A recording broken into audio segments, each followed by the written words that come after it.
प्रधानमंत्री नरेंद्र मोदी इस वक्त जबरदस्त रौले में दिख रहे हैं। ऑपरेशन सिंदूर से भारत ने दुनिया को जो अपना जलवा दिखाया, इसी का असर है कि ऑपरेशन सिंदूर के बाद पहली बार जब विदेश दौरे पर पीएम मोदी गए हैं तो उनकी जबरदस्त धमक दिख रही है। नरेंद्र मोदी इस वक्त कनाडा में हैं, जहां G7 समिट में हिस्सा लेने के लिए पहुंचे हैं। दुनिया के बड़े बड़े देशों के नेता वहां पर आए हुए हैं और ऑपरेशन सिंदूर के बाद प्रधानमंत्री नरेंद्र मोदी की जो गजब की पॉपुलैरिटी बढ़ी है, जो भारत की चर्चा दुनिया भर में हो रही है कि भारत ने गजब ठोका पाकिस्तान को, और भारत के बेखौफ अंदाज की चर्चा हो रही है, उसकी चर्चा के बीच अब जब प्रधानमंत्री नरेंद्र मोदी ग्लोबल लीडर्स के बीच बैठे हैं तो दुनिया भर की नजर प्रधानमंत्री नरेंद्र मोदी की मीटिंग्स पर है। G7 के सम्मेलन से पहले ही हर जगह चर्चा चल रही थी कि डोनाल्ड ट्रंप और मोदी मिलने वाले, भाई उनका आमना सामना होने वाला है और क्या होगा। ट्रंप और मोदी की मुलाकात को लेकर गजब की चर्चा हो रही थी, लेकिन यह मुलाकात हो ही नहीं पाई क्योंकि नरेंद्र मोदी के G7 में पहुंचने से पहले ही ट्रंप वहां से सब कुछ छोड़ छाड़कर जल्दी में निकल गए अमेरिका के लिए। ट्रंप ने कह दिया कि बहुत बड़ा काम आ गया है बॉस, जाना होगा मुझे। ट्रंप तो G7 सम्मेलन में फोटो खिंचवाकर और सम्मेलन बीच में छोड़कर भागे भागे अमेरिका पहुंच गए। क्यों पहुंचे आज आपको विस्तार से बताऊंगा, लेकिन G7 में अभी भी बहुत कुछ होना बाकी है। G7 में भारत का जलवा दिखना बाकी है और पाकिस्तान की धुलाई बची हुई है। कनाडा पहुंचकर पीएम मोदी ने कैसे पाकिस्तान और खालिस्तानियों को तगड़ा मैसेज दे दिया। G7 बीच में छोड़कर जाने वाले ट्रंप क्या बड़ा करने वाले हैं, और ईरान और इजराइल के बीच जो युद्ध चल रहा है उसमें भारत की भूमिका क्या होगी, पाकिस्तान को नरेंद्र मोदी कैसे एक्सपोज करने वाले हैं, ग्लोबल लेवल पर एक महायुद्ध सामने खड़ा हो गया है क्या। कनाडा पहुंचते ही पीएम मोदी ने बता भी दिया है कि G7 की मीटिंग में उनका क्या एजेंडा रहने वाला है। पीएम मोदी ने सोशल मीडिया पोस्ट में कहा कि वो समिट में अलग अलग लीडर्स से मिलने वाले हैं। पीएम मोदी ने कहा कि वो वैश्विक मुद्दों पर अपनी बात रखेंगे। साथ ही प्रधानमंत्री मोदी ने कहा कि वो G7 समिट में ग्लोबल साउथ की प्राथमिकताओं पर जोर देंगे। ग्लोबल साउथ से पीएम मोदी का मतलब ऐसे देशों से है जो विकास की दौड़ में पिछड़ गए। पीएम मोदी अक्सर ऐसे देशों की आवाज उठाते रहते हैं। नरेंद्र मोदी ऑपरेशन सिंदूर के बाद पहली बार ग्लोबल लीडर से मिल रहे हैं और यह बात क्लियर है कि G7 में भी नरेंद्र मोदी पाकिस्तान की जबरदस्त धुलाई करने वाले। आप देखिए, इस G7 में जाने के पहले नरेंद्र मोदी जिस तरह से साइप्रस गए, वहां जो गॉगल वॉगल लगा के तस्वीरें हैं, भाई तुर्की और पाकिस्तान ऑलरेडी छिलबिला रहे हैं। और अब वहां G7 में क्या होगा, भाई जो देश एटम बम रखने पर ईरान की ठुकाई का समर्थन कर रहे हैं, वो फिर पाकिस्तान जैसे देश के पास एटम बम होने पर चुप कैसे रह सकते हैं। नहीं पूछेंगे नरेंद्र मोदी कि भाई ईरान रखेगा एटम बम तो आपको दिक्कत है, और यहां पाकिस्तान जैसा आतंक को पालने वाला देश रखे हुए तो आपको दिक्कत नहीं है। पाकिस्तान के एटम बम पर भी तो बात होनी चाहिए, क्योंकि पाकिस्तान ने तो हाफिज सईद, मसूद अजहर जैसे आतंकियों को पाले रखा है, तो उसका एटम बम सुरक्षित कैसे है दुनिया के लिए। अगर ईरान के एटम बम दुनिया के लिए खतरा है तो पाकिस्तान के एटम बम भी दुनिया के लिए खतरा होंगे ना, क्योंकि ये कभी भी आतंकियों के हाथ लग सकते हैं। और नरेंद्र मोदी दुनिया के सामने G7 में भी लिख कर रख लीजिए कि पाकिस्तान को एक्सपोज करेंगे। जैसे नरेंद्र मोदी ने दुनिया को बताया है पिछले 10 साल से, 11 साल से, कि तुम्हारा आतंकवाद मेरा आतंकवाद नहीं चलेगा, तुम्हारे यहां टेररिज्म के लिए अलग पैमाने, मेरे यहां अलग होंगे, ऐसा नहीं चलेगा भाई। तुम्हारा कटता है, खून निकलता है तो तुमको दर्द होता है, तो हमारे यहां भी वैसा ही होता है। सबसे बड़ा सवाल तो अमेरिका जैसे देशों पर उठता है, क्योंकि अमेरिका ने तो खुद हाफिज सईद और मसूद अजहर जैसे आतंकियों पर प्रतिबंध लगाया हुआ है। खुद अमेरिका ने हाफिज सईद और मसूद अजहर को अंतर्राष्ट्रीय आतंकवादी घोषित कर रखा है, लेकिन पाकिस्तान इन आतंकियों को पालकर बैठा है और अमेरिका जैसे देश इस पर अपनी आंखें बंद करके बैठे। पाकिस्तान को लेकर ऐसी हिपोक्रेसी अब नहीं चलेगी। नरेंद्र मोदी इसीलिए पूरी दुनिया में लगातार अपनी कूटनीति से पाकिस्तान को एक्सपोज कर रहे हैं और दुनिया को पता चल रहा है कि जिस पाकिस्तान पर दुनिया आंखें बंद कर लेता है, उसके आतंकी सिर्फ भारत के लिए नहीं, पूरी दुनिया के लिए खतरा बन सकते हैं। नरेंद्र मोदी कनाडा के पीएम से भी मिलने वाले हैं। कनाडा के पीएम ने नरेंद्र मोदी को फोन करके G7 में खुद इनवाइट किया था। कनाडा के पीएम पहले जस्टिन ट्रूडो थे, जो खालिस्तानियों को बढ़ावा देते थे, लेकिन कनाडा के नए पीएम ने खुद पीएम मोदी को फोन करके कहा था कि कनाडा भारत के साथ संबंध सुधारना चाहता है। कनाडा को अगर संबंध सुधारने हैं तो खालिस्तानियों पर एक्शन लेना ही होगा। कनाडा में खालिस्तानियों को ट्रूडो ने खुली छूट दे रखी थी। नरेंद्र मोदी कनाडा के नए पीएम से साफ साफ कहेंगे कि कनाडा में भारत विरोधी हरकतें बर्दाश्त नहीं होंगी, इन्हें बंद करो। जैसे भारत ने पाकिस्तान को कहा है कि टेरर और टॉक साथ नहीं चल सकते, आतंक और पानी का बहाव साथ नहीं चल सकता। वैसे ही नरेंद्र मोदी ये मान के चलिए कि कनाडा को बता के आएंगे कि भारत से बिजनेस करना है, तो ये जो खालिस्तानी बैठे हैं वहां लाखों सिख समुदाय के लोग हैं, लेकिन उनमें से जो छुट्टन भर है वो ज्यादा उछलते हैं खालिस्तान चाहिए, खालिस्तान चाहिए। तो इनको कंट्रोल करो यार। ये बोल के आएंगे मोदी। भारत का विरोध करने वाले दुनिया में कहीं भी रहे, नरेंद्र मोदी किसी को छोड़ने वाले नहीं। कल ही हमने आपको बताया था कि G7 में आने से पहले ही नरेंद्र मोदी ने तुर्की को निपटाया था। पीएम मोदी ने G7 में आने से पहले साइप्रस जाकर गजब का मास्टर स्ट्रोक खेला, जिससे पाकिस्तान के दोस्त तुर्की की हालत खराब हो गई। तुर्की कश्मीर के मामले में पाकिस्तान का साथ देता है, तो नरेंद्र मोदी साइप्रस में उस जगह तक गए जहां तुर्की अवैध कब्जा करके बैठा है और तुर्की को मैसेज दिया कि कश्मीर के बारे में बोलना बंद कर दो, वरना हम जब साइप्रस के साथ खड़े होंगे तो जैसे पाकिस्तान को मारा तुमको खुल्लम खुल्ला मार देंगे। बेकार की बात ना करो। नरेंद्र मोदी तो पाकिस्तान के दोस्तों से लेकर कनाडा के खालिस्तानियों तक सबकी जबरदस्त धुलाई कर रहे हैं, लेकिन इसी बीच डोनाल्ड ट्रंप क्यों G7 की मीटिंग छोड़कर अचानक अमेरिका भाग गए, इसकी चर्चा भी खूब हो रही है। G7 देशों का यह सम्मेलन कनाडा में तब चल रहा है जब इजराइल और ईरान का युद्ध अब हदें पार कर चुका है। अब तक जो बमबारी हुई थी वो सिर्फ ट्रेलर थी बॉस, असली पिक्चर तो अब शुरू होगी, क्योंकि अब अमेरिका इस युद्ध में कूद सकता है। और इस बात की चर्चा तब से हो रही है जब से डोनाल्ड ट्रंप G7 की मीटिंग बीच में छोड़कर अचानक अमेरिका भागे भागे चले गए। अब कोई हल्की फुल्की बात तो होगी नहीं कि G7 की मीटिंग छोड़े और चले गए। कुछ तो ऐसा साइन करना होगा, कुछ तो ऐसा ऑर्डर देना होगा, कुछ तो ऐसी मीटिंग करनी होगी जो फोन पे नहीं हो सकती, जो ऑनलाइन नहीं हो सकती। ट्रंप का वहां अमेरिका में रहना जरूरी होगा, इसीलिए ना गए होंगे दौड़ के, नहीं तो कोई G7 जैसा समिट छोड़ के जाता है। ट्रंप ने यहां तक कह दिया कि वो ईरान इजराइल के बीच कोई सीज फायर नहीं करवाने जा रहे, बल्कि इससे भी बहुत बड़ा होने वाला है। इसके बाद से पूरी दुनिया में खलबली मची है कि डोनाल्ड ट्रंप ईरान के मामले में क्या बड़ा करने वाले हैं। क्या कुछ ऐसा होने वाला है जिसकी कल्पना किसी ने नहीं की? क्या ट्रंप ईरान के सुप्रीम लीडर अयातुल्लाह खामेनी को मारने का ऑर्डर देने वाले हैं? क्या ट्रंप सीधे इजराइल और ईरान के युद्ध में कूदकर ईरान को बर्बाद करने वाले हैं? क्या ट्रंप अमेरिका के ताकतवर हथियारों से ईरान की न्यूक्लियर साइट को धुआं धुआं करने वाले हैं? क्या ट्रंप ईरान में तख्ता पलट करने वाले हैं? क्योंकि भाई एक चीज तो क्लियर है, यह आदमी बीच में G7 समिट छोड़ के ऐसे ही नहीं गया होगा। यह हल्की बात नहीं है और ट्रंप का कोई भरोसा भी नहीं, वो कुछ भी कर सकते हैं, वो कुछ भी कर सकते हैं। ट्रंप के दिमाग में कुछ बड़ा प्लान तो चल रहा है और उन्होंने इसके संकेत दिए हैं। ट्रंप पहले ही धमकी दे चुके हैं कि सभी लोग तुरंत ईरान की राजधानी तेहरान को खाली कर दें। अब तेहरान खाली करा रहे हैं तो हवा में तो नहीं करा रहे होंगे, मैं जाऊंगा पिकनिक मनाऊंगा, इसका मतलब तेहरान पर संकट है। ट्रंप ईरान को धमका चुके हैं कि ईरान तुरंत डील करे, क्योंकि ऐसा नहीं होगा तो टाइम भी नहीं बचा है। ट्रंप ईरान में टोटल तबाही के संकेत दे चुके हैं। ट्रंप G7 की मीटिंग से भी यह कहकर निकले कि उन्हें कनाडा से जल्दी निकलना होगा और कनाडा से निकलते ही वो कुछ बड़ा करने वाले हैं। ट्रंप ने तो साफ साफ कह दिया कि अब कोई सीज फायर भी नहीं होगा, बल्कि ईरान का चैप्टर ही क्लोज होगा। सुनिए ट्रंप का वो बयान जिसको लेकर दुनिया भर में हंगामा मच गया है कि क्या ही होने वाला है। फिर आपको बताऊंगा कि ट्रंप अगर ईरान इजराइल के युद्ध में कूदे तो क्या कयामत आएगी। What specifically is better than a ceasefire? What are you looking for here?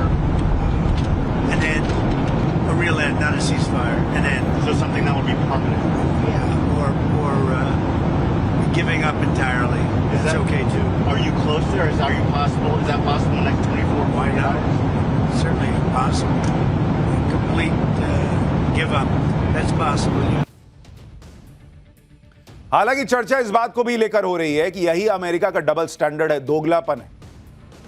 जब रूस और यूक्रेन लड़ते हैं तो ये भाई साहब कहते हैं कि सीज फायर कर लो, बातचीत करो ना यार, ये युद्ध करने का टाइम है, क्या कर रहे हो तुम लोग। जब भारत और पाकिस्तान भिड़ते हैं और भारत पाकिस्तान को ठोकता है तो ये भाई साहब कहते हैं कि यार छोड़ो ना, इतना तो मार लिए उसको। पाकिस्तान से कहते हैं बात करो भारत से, खत्म करो मामला, नहीं तो बहुत मारेगा भारत। वहां डील और सेटिंग की बात होती है। और जब अपने दुश्मन की बात आई, क्योंकि ईरान और अमेरिका की बनती नहीं, तनातनी का मामला है, तो कह रहे हैं सीज फायर नहीं, अब तो अंत होगा। क्यों भाई, तुम्हारा दुश्मन है तो अंत होगा। दूसरे लोग अपने दुश्मन को छोड़ दें क्योंकि तुम कहते हो।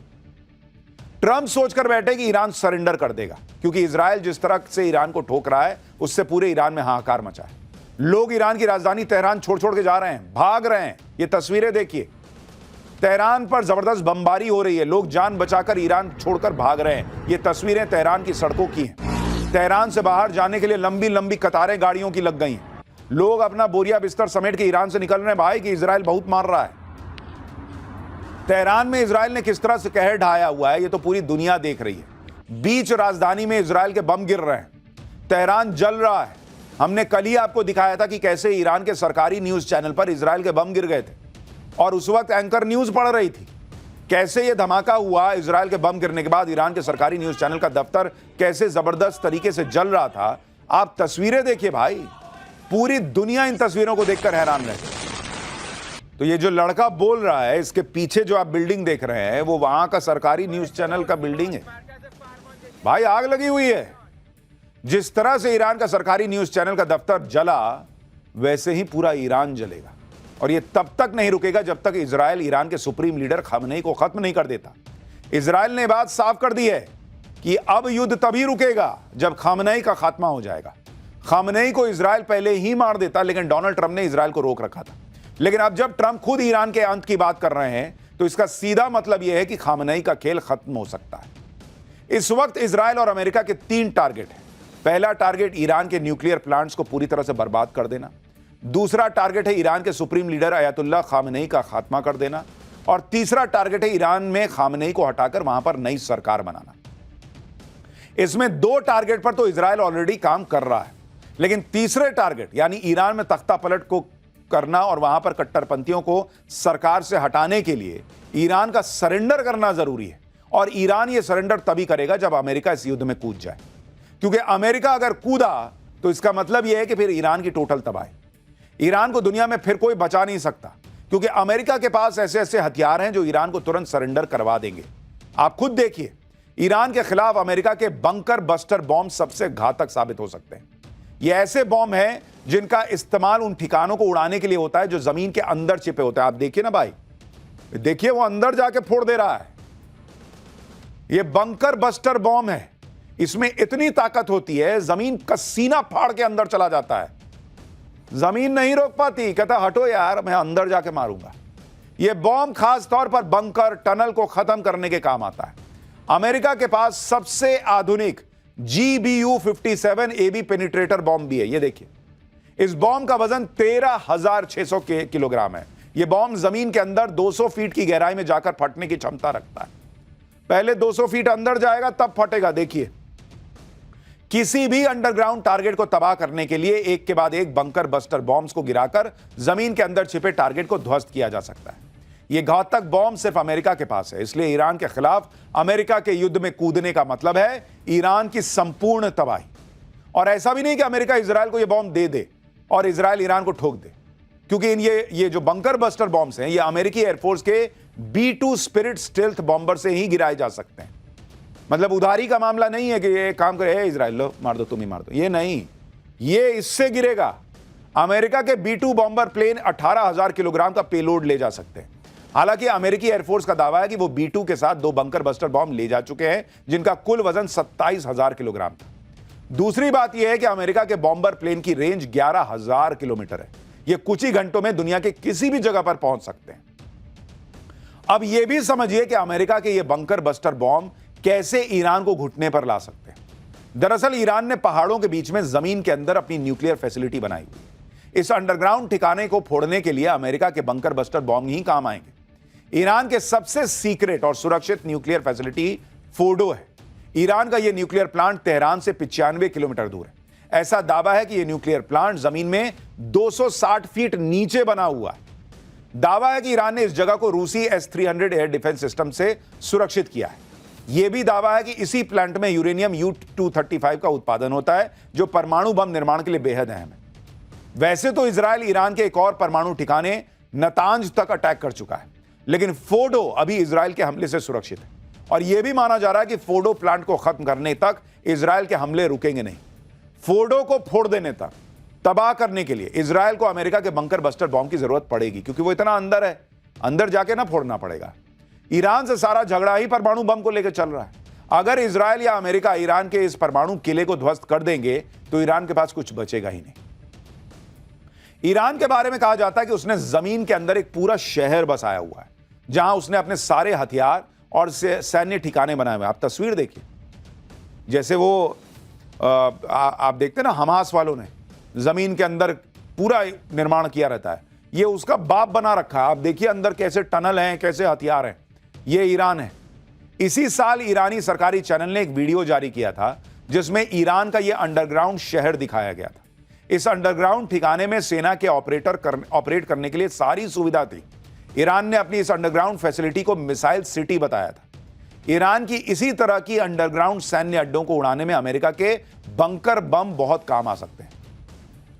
लेकिन अमेरिका और इजराइल दोनों इस बात को अच्छी तरह से समझते हैं कि ईरान का कितना भी नुकसान हो जाए, ईरान कितना ही बर्बाद हो जाए, जब तक ईरान का सुप्रीम लीडर खामनेई जिंदा रहेगा तब तक ईरान अमेरिका और इजराइल के लिए नासूर बना रहेगा। इसलिए इजराइल और अमेरिका दोनों का मानना है कि भाई ये खामनेई को तो मारना होगा। इजराइल के डिफेंस मिनिस्टर ने तो यहां तक कह दिया कि खामनेई का हाल सद्दाम हुसैन जैसे होने वाला है। सद्दाम हुसैन इराक का राष्ट्रपति था जिसका तख्ता पलट अमेरिका ने 2003 में कर दिया था। अमेरिका सेना लेकर 2003 में इराक में कूद गया था और सद्दाम हुसैन को पकड़ लिया था। सद्दाम हुसैन को पकड़कर अमेरिका ने उस पर केस चलवाया और उसे फांसी दिलवा दी थी। सद्दाम हुसैन का जैसा हाल अमेरिका ने किया था वैसा ही खामनेई का हाल अमेरिका और इजराइल मिलकर करना चाहते हैं। सबसे दिलचस्प बात यह है कि अमेरिका ने इराक में घुसकर सद्दाम हुसैन का तख्ता पलट यह कहकर किया था कि सद्दाम हुसैन के पास वेपन ऑफ मास डिस्ट्रक्शन है जो दुनिया के लिए खतरा है।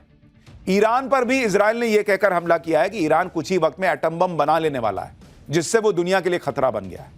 हालांकि इराक में वेपन्स ऑफ मास डिस्ट्रक्शन वाली अमेरिका की थ्योरी बाद में गलत साबित हुई थी। ईरान के मामले में भी यह क्लियर नहीं है कि वो एटम बम हासिल करने के करीब है भी या नहीं। लेकिन अब इस बात का कोई मतलब नहीं रह गया कि ईरान एटम बम हासिल करने वाला था या नहीं, क्योंकि अब अमेरिका और इजराइल दोनों का मकसद सिर्फ ईरान के एटम बम खत्म करना नहीं बल्कि पूरी तरह से ईरान को खत्म कर देना है, वहां तख्ता पलट कर देना है। अगर ईरान एक बार अमेरिका इजराइल के कब्जे में आ गया तो फिर यहां से मिडिल ईस्ट का गेम पलट जाएगा। आपको नक्शे से समझाता हूं कि ईरान की अहमियत क्या है। जरा आप इसको समझिए कि ईरान चीज क्या है। जरा इस मैप को देखिए आप। जब आप इसको देखेंगे तो आपको समझ में आएगा कि भाई हम किस जगह की बात कर रहे हैं। इसमें अगर आप गौर करेंगे ये पूरे मिडिल ईस्ट में वर्चस्व की जंग की बात है, क्योंकि आप ये देखिए, ये जो आप हिस्सा देख रहे हैं काला हिस्सा, ये तेल अवीव है। यानी इजराइल यहां से बैठकर यहां ईरान को ठोक रहा है बॉस। यहां इतना दूर, मतलब ये करीब करीब आप मान के चलिए कि अगर आप तेल अवीव और तेहरान की दूरी देखेंगे, ये ऑलमोस्ट जो है मान के चलिए 2000 किलोमीटर के आसपास। तो यहां से ठोक रहा है ईरान को। लेकिन अगर आप पूरे इस मैप को देखेंगे, भाई यहीं पर इराक है, सीरिया है, तुर्की है, अर्मीनिया है, अजरबैजान है, तुर्कमेनिस्तान है, अफगानिस्तान है, इधर पाकिस्तान है और सऊदी अरब है, और यहां पर इजराइल जो है वो बैठा हुआ है। यानी अगर ईरान, जो अगर आप मिडिल ईस्ट की बात करेंगे, मिडिल ईस्ट में यहां पर ईरान जो है वो एक बड़ा देश है। अमेरिका अगर ईरान में घुस गया तो फिर तुर्की, रूस, चीन की तिकड़ी का मिडिल ईस्ट में खेल खत्म हो जाएगा और अमेरिका फिर से पूरी दुनिया का दादा बन जाएगा। आप एक बार इस तस्वीर को भी देखिए। अब इसमें आपको अमेरिका भी नजर आएगा। ये देखिए, यहां पर अमेरिका है और ये हम आपको पूरा जो है वो मिडिल ईस्ट का हिस्सा दिखा रहे हैं, जहां पर यूएई, ईरान, इजराइल आपको यहां पर दिखाया, Egypt, Saudi Arabia, Ethiopia, south Africa. लेकिन यहां पर आप देखिए ईरान जो है वो एक बड़ा देश है, बिल्कुल सेंटर में आप यहां देखिए, और इसलिए इसकी अहमियत बढ़ जाती है। यहां पाकिस्तान है, यहां अफगानिस्तान है, जहां पर अफगानिस्तान में अमेरिका घुसा था। लेकिन भाई ईरान में जाने का मतलब है कि आप मिडिल ईस्ट में एक बहुत बड़े देश को कब्जा कर लें, और वहां पर तेल का खेल भी है, यह भी याद रखिए। अफगानिस्तान में वो नहीं था। और यहां ईरान जो है, अगर ईरान में अमेरिका घुस गया तो रूस और चीन और ये तुर्की है, ये सब अनकंफर्टेबल हो जाएंगे। इसलिए ये ईरान में घुसना अमेरिका का जो है वो कोई मामूली बात नहीं होगी, ये याद रखिए। यही वजह है कि आप देखिए कि चीन, रूस और तुर्की तीनों ये बात कह रहे हैं कि इजराइल ईरान का युद्ध तुरंत खत्म होना चाहिए। चीन, रूस और तुर्की तीनों खुलकर ईरान पर इजराइल के हमले की आलोचना कर चुके हैं, क्योंकि इजराइल और ईरान के युद्ध से रूस और चीन के बीच होने वाली गैस डील पर खतरा हो सकता है। रूस पाइपलाइन के जरिए हर साल चीन तक 50 बिलियन क्यूबिक मीटर गैस देने की डील करने वाला है। इसके लिए सितंबर में पुतिन चीन भी जाने वाले हैं। दूसरी बात यह है कि रूस और ईरान अच्छे पार्टनर हैं। यूक्रेन से युद्ध में ईरान ने ही रूस को कामिकाजे ड्रोन दिए थे। ऐसी भी रिपोर्ट है कि रूस को ईरान से सैकड़ों फतह 360 बैलिस्टिक मिसाइल भी मिली, जो शॉर्ट रेंज में हमला करने में काफी कारगर है। रूस को यह डर है कि अगर ईरान पर मुसीबत आई तो मिडिल ईस्ट में वो अपना एक अहम साथी खो देगा, मिडिल ईस्ट में उसका प्रभाव कम हो जाएगा और रूस ऐसा कभी नहीं चाहेगा क्योंकि ऑलरेडी वो उसके दोस्त कम हो रखे हैं, इसलिए भी वो युद्ध में उतर सकता है। चीन की बात करें तो वो ईरान का 90% क्रूड ऑयल सस्ते में लेता है। दोनों के बीच मिलिट्री सहयोग भी है। ईरान के हथियारों में चीन के कंप्यूटर चिप का इस्तेमाल होता है। ऐसे में अगर ईरान पर अमेरिका हमला करता है तो रूस और चीन को भी झटका लगेगा क्योंकि अमेरिका सिर्फ ईरान ही नहीं, उससे आगे की प्लानिंग के बारे में भी सोच रहा होगा। और अगर अमेरिका घुसा तो हो सकता है ईरान का साथ देने के लिए रूस और चाइना भी घुस जाएं और इसलिए यह मामला बहुत ज्यादा बिगड़ सकता है, यह भी ध्यान रखिए। कुछ लोग कह रहे हैं कि ईरान इजराइल की लड़ाई का भारत पर भी बड़ा असर पड़ेगा क्योंकि जब से ईरान इजराइल का युद्ध शुरू हुआ है तब से कच्चे तेल के दाम 10% ऑलरेडी बढ़ चुके हैं। हालांकि अभी भारत के पास पर्याप्त मात्रा में तेल का भंडार है। सरकारी आंकड़ों के मुताबिक भारत के पास अभी 74 दिन का तेल भंडार मौजूद है। अगर यह युद्ध लंबा चला और ज्यादा भीषण युद्ध हुआ तो कच्चा तेल अभी $70 से $75 प्रति बैरल है, जो $120 प्रति बैरल तक पहुंच सकता है। इससे पूरी दुनिया में पेट्रोल डीजल महंगा हो सकता है, जैसा कि रूस यूक्रेन युद्ध के दौरान हुआ था। ईरान के पास स्ट्रेट ऑफ हॉर्मज भी है। यह समुद्र का बेहद ही संकरा रास्ता है, वो जो आप एकदम चुन्नू सी जगह देख रहे हैं, इसे स्ट्रेट ऑफ हॉर्मज कहते हैं। जो आप ईरान का लाल हिस्सा देख रहे हैं, ऐसे ऐसे देख रहे हैं, ऐसे पहाड़ जैसा एक छेद बना हुआ है जहां पर एरो गया हुआ है। तो आपको एक बार यहां दिखाता हूं, एक बार इसको देखिए।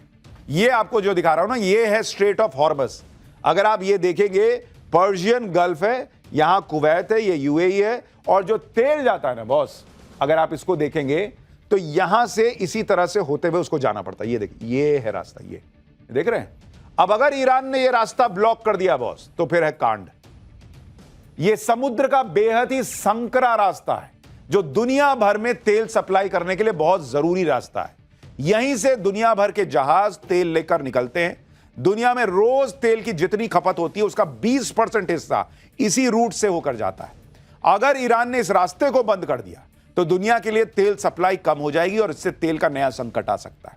लेकिन भारत सभी संभावनाओं को देखते हुए तेल सप्लाई के लिए वैकल्पिक रास्ते ऑलरेडी खोज रहा है, जिसमें कैसे भी हालात बने भारत को कोई दिक्कत ना हो। ऊपर से वैसे ही भारत अब रूस से अच्छा खासा तेल लेता है, अमेरिका से तेल लेता है, तो भारत जो है वो बहुत मुश्किल की स्थिति में अभी तो नहीं दिख रहा तेल के मामले में, मैं कह रहा हूं।